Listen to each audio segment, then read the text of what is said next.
All right, we are live now on YouTube as well as TikTok.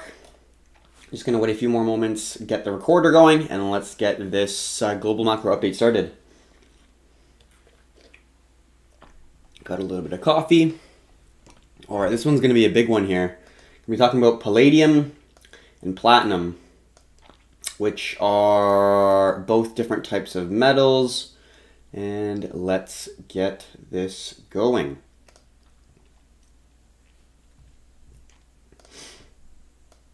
All right here, and we gotta get this thing.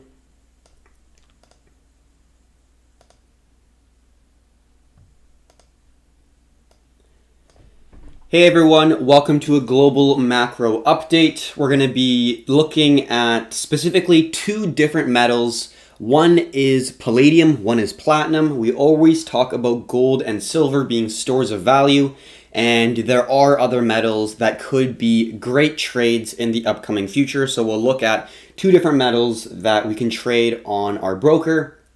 And then if you're able to use futures or contracts for difference or CFDs, you'll be able to most likely trade these as well. So first things first, what is this that we're looking at? This is the Word document that I created really quickly this morning to give an understanding about the relative supply risk in short, as well as some other information that we're going to be looking on here. So we're going to quickly look over gold and silver, and then we're going to look at palladium and platinum.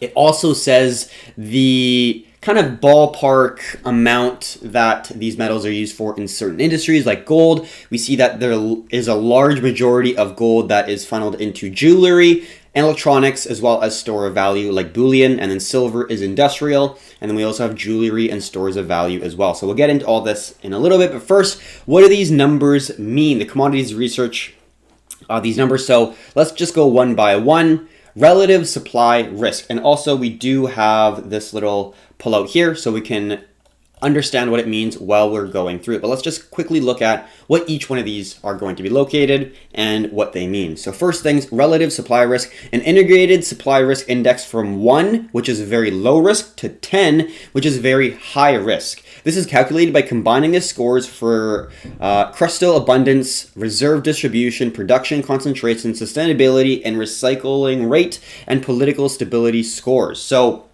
this is the overall supply risk, meaning if you have a very high supply risk, like if it's in the 7s, 8s, or 9s, there's a high possibility that there could be a supply shock, meaning that there is a lack of supply, and if the demand continues or increases, obviously that would be creating an exponential move, which is, if we're on the right side of it, an extremely lucrative opportunity.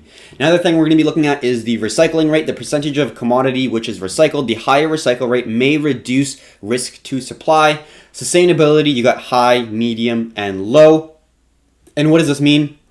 If you have a high sustainability metal, it means that you are able to not really substitute anything without, you can't really substitute it, meaning if you have gold, you can't use any other metal to use in that use case. It has to be gold. And then low would be like copper. You can swap out copper for another type of metal pretty easily without it really impacting too much. So if it has a high sustainability, it means the substitution is not possible or very difficult. So obviously it's going to create more demand if that sustainability is high. Or substitutability. Sorry, not sustainability. Substituted, I don't even know how to say that. You can substitute it easily, basically. Anyways, production concentration, the percentage of an element produced to the producing country, the higher the value, the larger the risk to the assets. Let me just change one thing here, and then we can get this going. All right, so give me one moment for people who aren't taking. I don't think the